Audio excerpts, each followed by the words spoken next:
iniciando mais um programa Presença e Harmonia, uma realização da Ordem Rosa Cruz Amorque, grande loja da jurisdição de língua portuguesa. Hoje conversamos com o fráter e psicólogo transpessoal Deroni Sabe sobre a ansiedade e o sagrado. Confira!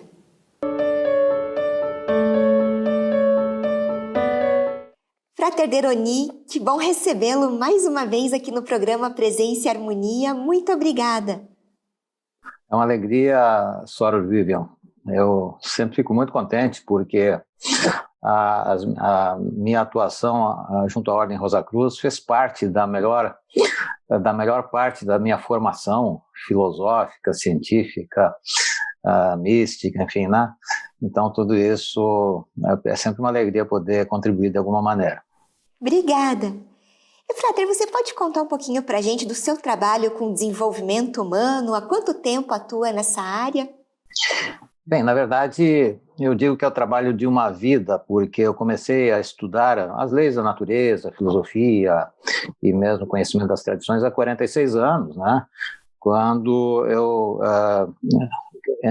assim, conheci a Ordem Rosa Cruz, na época com autorização do pai, né, porque eu tinha 15 anos, e daí logo em seguida eu ganhei um curso da Universidade de Hipnose, e eu lembro que quando estávamos organizando o grupo para a formação do trabalho na época, nós fazíamos reuniões e sentávamos em círculo, eu já conduzia ali alguns trabalhos de hipnose e meditação conduzida, né? E aí eu entrei na época para o Banco do Brasil, tive em várias convenções também, né? E até eu me formar em psicologia. Até foi muito interessante que um ano antes, né, até de eu conhecer a Ordem, né? Eu tinha 14 anos e tive uma irmã minha, né? E ela disse assim, o que você quer ganhar de aniversário? Eu, fascinado com as viagens ao espaço, à Lua, um telescópio. Mas eu tinha um laboratóriozinho, que eu chamava de Laboratório Albert Einstein, de química e fotografia, etc. Né? 14 anos, brincadeira. Né? Aí ela me trouxe, não um telescópio, mas um microscópio. E aí, quando eu entrei no meu laboratório, que eu entrava sozinho, introspectivo, né? Comecei a olhar no microscópio, eu me perguntei assim, mas que força é essa que organiza o universo inteiro, cada coisa no seu lugar, no seu tempo, e quando eu olho para dentro do microscópio, eu vejo o mesmo movimento da vida. E aí eu ouvi uma voz, que eu acho que foi a primeira experiência mística que eu tive, uma voz que disse, é a consciência.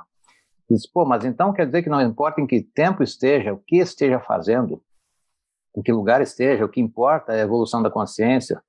E de novo a voz, então a melhor coisa que eu posso fazer é trabalhar pela expansão da consciência. De novo a voz, então encontrei a minha missão. E me enxerguei, né? Me enxerguei, assim, em atividades de autoconhecimento, me cheguei junto a 2.000 pessoas. No ano seguinte teve aí eu fui convidado, entrei para o Banco do Brasil, fui convidado a participar da Ordem Rosa Cruz na época, e eu entreguei para o pai, assina aqui, que é um negócio do colégio lá, ele assinou, e eu entrei. E daí, no ano seguinte, eu estava na Convenção Intermundial Rosa Cruz, na época, né? O Ralph Lewis, né? E foi muito interessante. Bom, e aí eu me direcionei todo para a psicologia, né? Porque aquela visão foi uma definição de propósito na minha vida. Eu continuo hoje, 46 anos depois, aqui trabalhando na mesma direção, né? E então eu me formei depois em psicologia em 1987.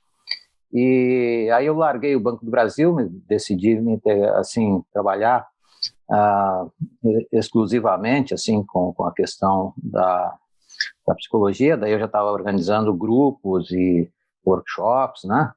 E em 88, um ano depois, eu fui à Índia no final do ano e fiquei lá 6 meses.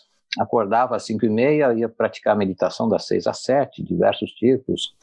E a maior parte do tempo eu fiquei assim num trabalho de meditação, desenvolvimento, em vários ashrams que eu conheci por lá, né?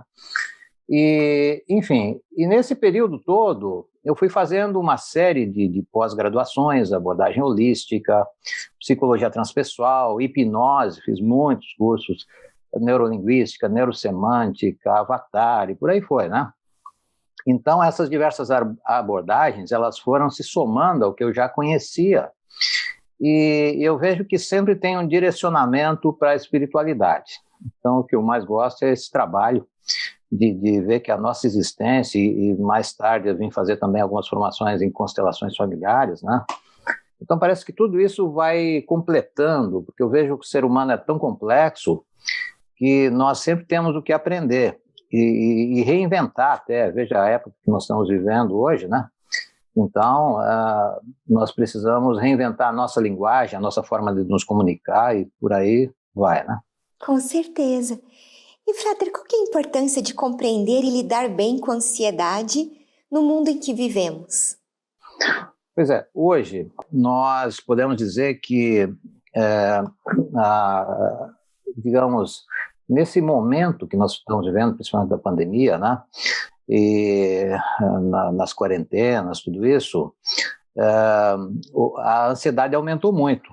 Já havia uma estatística que o povo brasileiro é um dos países mais ansiosos do mundo, chega perto de 10%.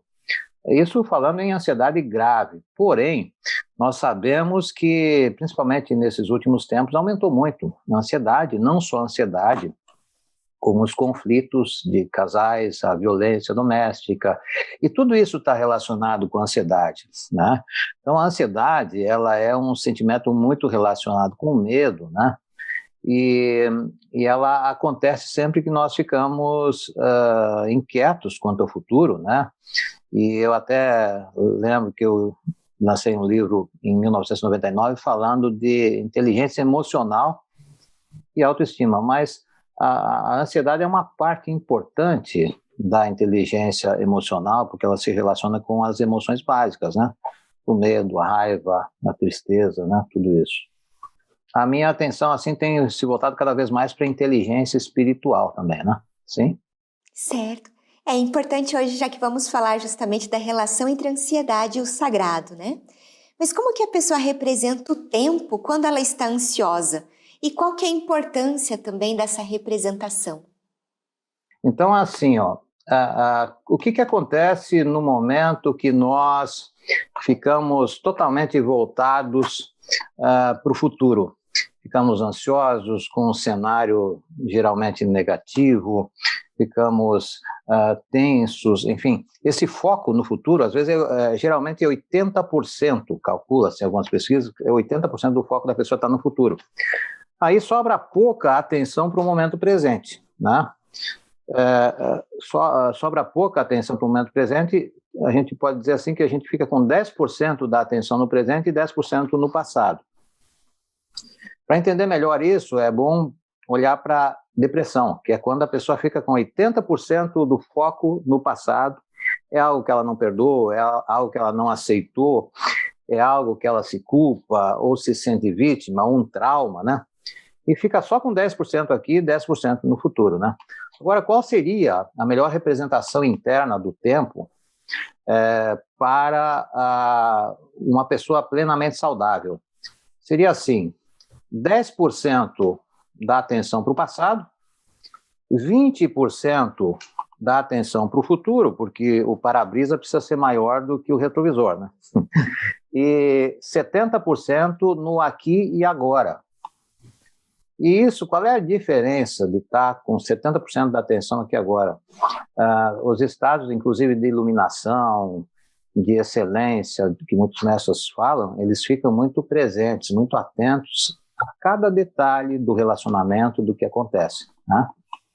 Então, assim, a pessoa está mais pronta para ter a reação mais adequada, mais ajustada à real necessidade do momento, e aonde ela vai ter muito mais probabilidade de fazer a melhor escolha a cada momento, né? Então, por isso que nós treinarmos para estarmos mais presentes é a melhor maneira de estarmos saudáveis. Por isso a atenção na respiração é tão importante. Porque eu não posso respirar depois nem antes. Quando eu respiro, imediatamente eu me conecto com como eu estou me sentindo, né? E você pode explicar para nós, Frater Deroni, quais são os tipos de ansiedade? Pois bem, então, os tipos de ansiedade, a gente pode falar em que algumas pessoas acham que a ansiedade é uma coisa ruim, necessariamente ruim, não é bem assim. Existe a ansiedade natural. O que é essa ansiedade natural? É aquele instinto de preservação que se manifesta quando estamos diante de perigos reais, né? Então, é um medo que, mais do que um medo, é um cuidado, uma atenção ligada, inclusive, ao nosso amor próprio, né? Ou seja, é com a ansiedade natural que nós percebemos os perigos e percebemos também quando nós precisamos nos preparar para algo no futuro. Você imagine que se você me encontrasse na rua e com uma câmera e dissesse assim, agora uma entrevista aqui, sem eu ter me preparado, ia ficar ansioso, o coração ia sair pela boca, mas assim, com o tempo, a gente se prepara, a gente dá conta das coisas, então ela é fundamental. Agora, a ansiedade que a maior parte das pessoas se refere é aquela ansiedade patológica, ansiedade tóxica, e ela se torna tóxica quando nós perdemos o controle da situação, o nosso pensamento fica, vamos dizer assim, desgovernado, né? E nós ficamos, então, numa situação, vamos dizer assim, sem controle. As preocupações, a tendência é nos catastrofizar, imaginar uma catástrofe, algo sempre catástrofe, né? Algo que vai acontecer. É um nível de generalização, de inquietação, de angústia, de apreensões, de se sentir ameaçado, né? Então, é uma certa profetização negativa, e a gente sabe que a gente acaba fazendo com que aquilo que nós profetizamos se realize, né?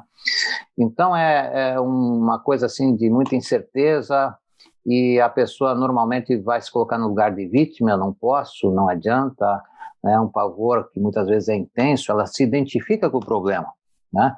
E tudo isso torna difícil, né? Claro que isso no corpo, como é que isso se manifesta? Se manifesta através de, como eu falei, o coração parece que vai sair pela boca, a respiração fica também afetada, a taquicardia, os pés e as mãos ficam frios, né? Há uma tensão, uma inquietude, tremores, às vezes formigamento, enfim, é todo esse processo. Agora, existe depois, né, um outro tipo, né, quando se fala em tipos de ansiedade, preciso lembrar que a ansiedade às vezes é generalizada, a pessoa fica tensa e não sabe, é como saber que o galo cantou e não sabe aonde, né? Não sabe aonde mas ela sente aquele aperto, aquela coisa, ela sabe que algo está errado. Agora, tem as ansiedades também que são específicas, né? E a ansiedade específica é quando ela tem algo que incomoda. Então, tem gente que está ligada às fobias, como algo, por exemplo, medo de voar. Tem pessoas que têm, já tratei pessoas até, que quando entravam num carro, ficavam, ou num ônibus, né? Ficavam, assim, numa situação de muito ansiosas, lugares fechados. Outras pessoas têm muito medo, por exemplo, de se apresentar em público, de se expor, ou de situações específicas, né? Mas daí, assim, a ansiedade, ela tem essas formas próprias. Agora, existe também uma coisa que vamos falar depois, que é a ansiedade sagrada, né? Isso é um assunto muito interessante. Isso, na verdade, essa até a minha próxima pergunta. O que você pode, então, explicar para a gente, Frater, a respeito, né, do que é essa ansiedade sagrada? Então, a ansiedade sagrada eu diria assim, numa linguagem mais até mística, é um impulso do nosso eu interior em busca de uma melhoria contínua, né? Sempre em busca de autoconhecimento, onde a pessoa sente uma necessidade maior, assim, do que a média, de encontrar um sentido da vida, um propósito, né? E ela se preocupa em saber da onde nós viemos, quem nós somos, para onde vamos. E aí a pessoa vai ter uma série de preocupações ligadas às grandes questões da vida, né? Como é que, com a finitude da existência, com a transcendência, com a própria consciência cósmica.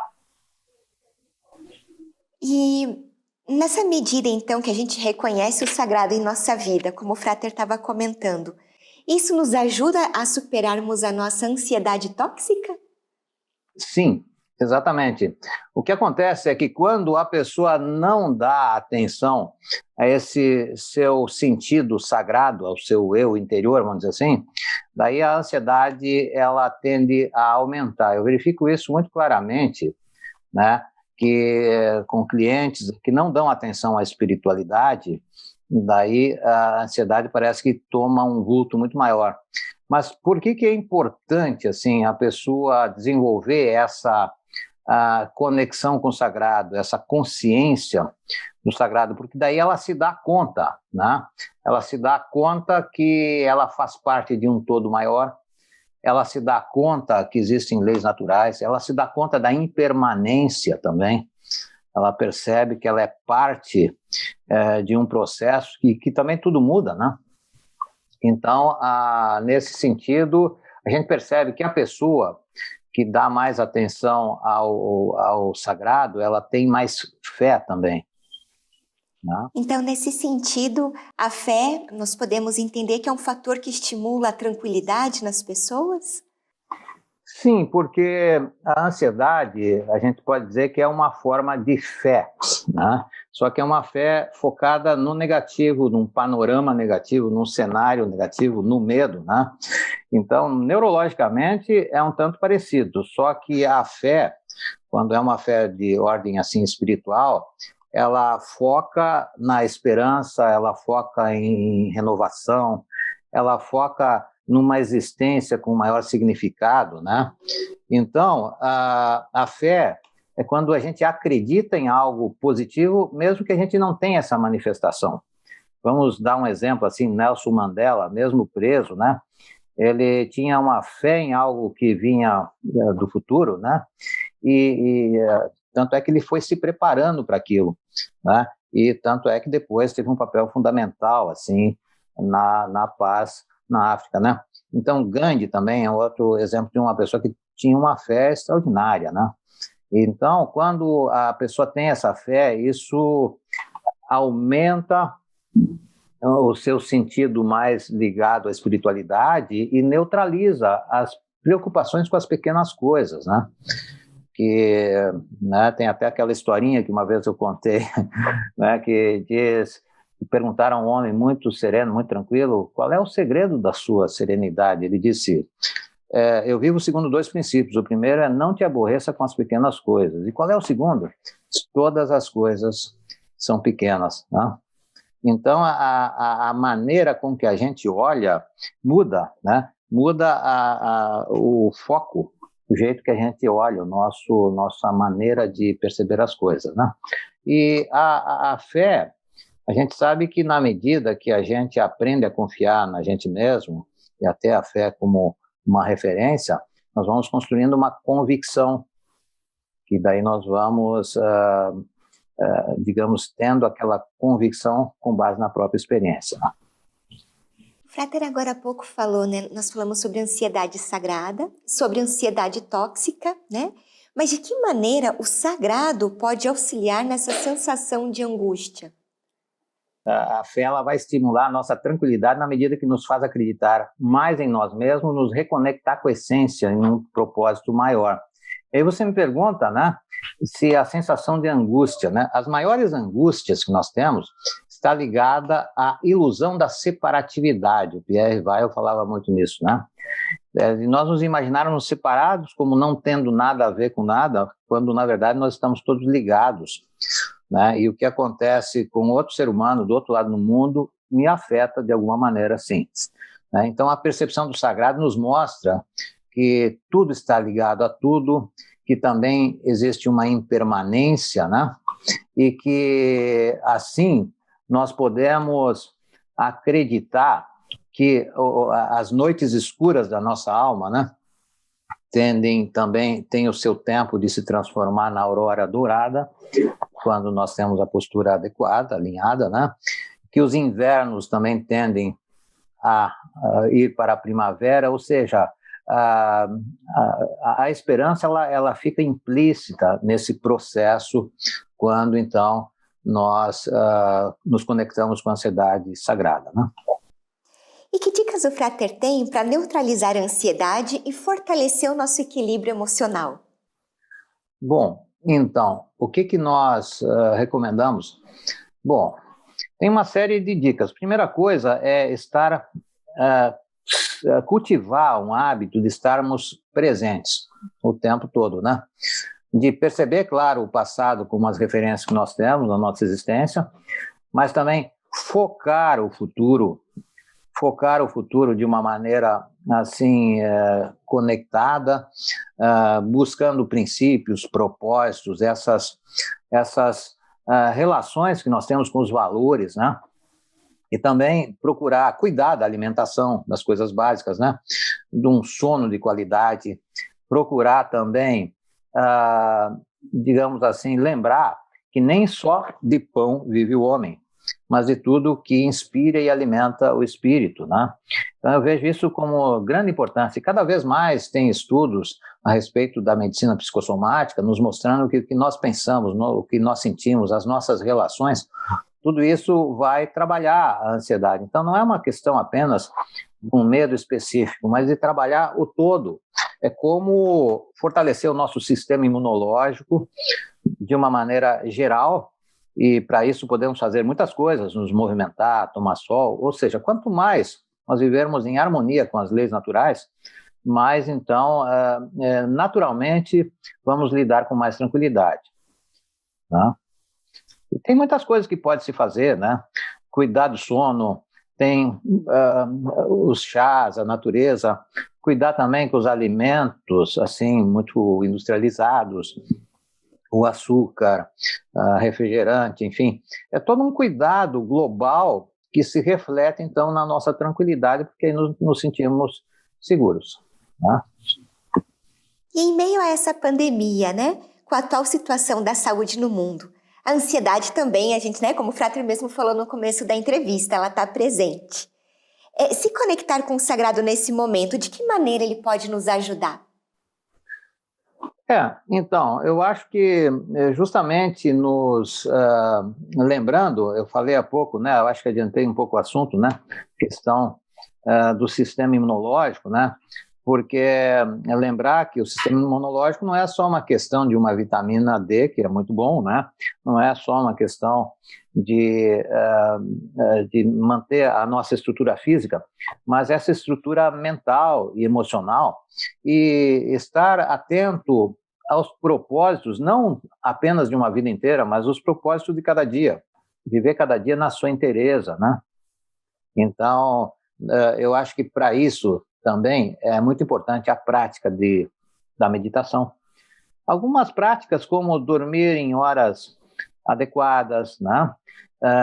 A meditação, a reflexão, boas leituras, se a gente cuidar um pouco o foco também, para a gente não ficar excessivamente preocupado com questões, né, porque existe na mídia uma tendência de nos puxar muito para o aspecto negativo, né?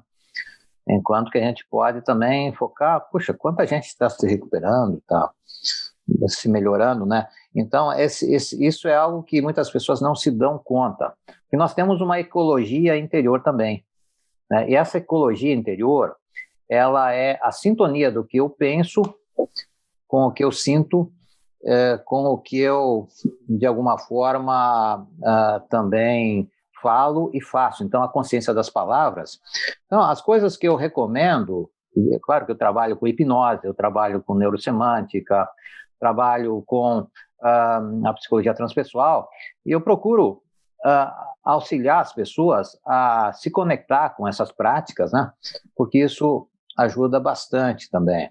Eu até comentei contigo, né, que eu tenho um e-book que eu desenvolvi de 36 páginas, onde dá 24 recomendações que a gente pode ter para cuidar da ansiedade. E eu dei uma resumida rápida, assim, né?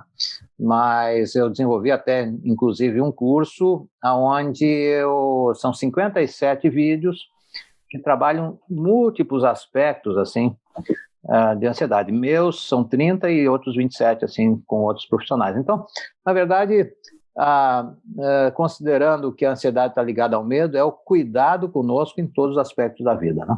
Sim. E se a gente olhar agora por outro lado, né? A ansiedade, ela pode colaborar para a prática mística? E ela pode ser, então, um fator positivo nesse sentido de autoconhecimento? Você vê que eu contei uma experiência bem no início com o telescópio, que eu acabei ganhando um microscópio, né? E aí, naquele momento, com 14 anos, me veio a preocupação. Para que eu nasci? Qual é o sentido e o propósito da vida? Isso é uma manifestação da ansiedade sagrada, né? Então, na verdade, quando nós nos conectamos com a essência e o significado de tudo, realmente isso nos ajuda. Eu me lembro que na minha adolescência tinha uma história, e teve um filme, teve um livro, de Fernão Capelo Gaivota, em que ele queria voar sempre mais alto, desenvolver novas habilidades, né? Na época eu fiquei muito impressionado com aquilo, até quando eu assisti o filme no cinema, parece que eu me senti saindo do corpo, foi uma coisa que parecia que eu estava no universo inteiro. Aí eu disse assim, essa não é uma história, é a história onde cabem todas as histórias, porque é a história do espírito humano na sua evolução, né? Então, com certeza, essa busca de querer saber um pouco mais, de querer saber de onde vemos, até tem um jeito engraçado do Woody Allen costuma dizer assim, que são 4 as perguntas mais importantes da humanidade: de onde eu vim, quem eu sou, para onde vou e o que nós vamos jantar hoje à noite. É uma forma de dizer que a gente tem que dar atenção também às coisas mais básicas, senão não tem como ter energia para as grandes questões da vida, né? Sim. E sobre os nossos propósitos? Eles são importantes? Como que eles se encaixam nesse processo também entre, né, a ansiedade e a nossa relação com o sagrado? Então, justamente, né, quando lá um adolescente ele pensa, o que eu vim fazer aqui, né? O que eu estou fazendo, isso, vamos dizer assim, que dá a linha, o fio da meada, né? Para onde a gente pode voltar à nossa origem através do labirinto, né? Dizem que o príncipe Teseu, ele entrou no labirinto com um fio, né, onde ele ligou lá no início do labirinto, e quando ele enfrentou o Minotauro, depois ele procurou novamente o fio da meada para voltar. E nós temos que ter na nossa vida, a mitologia nos ensina muita coisa, esse fio da meada, que nos dá a noção de clareza, de relevância e realmente nos ajuda a perceber o que estamos fazendo aqui, né? E isso organiza tudo, porque isso atua na nossa identidade, que atua sobre as nossas capacidades, isso vai para os nossos comportamentos e acaba afetando o nosso ambiente. Mas a essência de tudo é quem nós somos. Sim. E, Frater, o senhor gostaria de deixar alguma mensagem para quem está nos assistindo dessa nossa relação, então, de hoje sobre ansiedade e o sagrado? Pois é. Então, eu vejo assim que um pensamento que vem do povo estoico, né, que são filósofos na época de Jesus, mais ou menos, e eles costumavam pedir a um sagrado poder divino que eles pediam assim, que pedimos ao poder superior que nos traga força para mudar o que pode ser mudado, serenidade, força para mudar o que nos cabe mudar, na verdade, né? E serenidade para aceitar o que não nos cabe mudar, e sabedoria para saber a diferença entre uma coisa e outra e aplicá-los de uma forma sábia à nossa vida, né? Eu acho que isso, hoje em dia, se a gente puder reduzir o conflito de não querer ficar mudando ou se importando demais com o que a gente não pode mudar, a gente já simplifica bastante as coisas. Tá?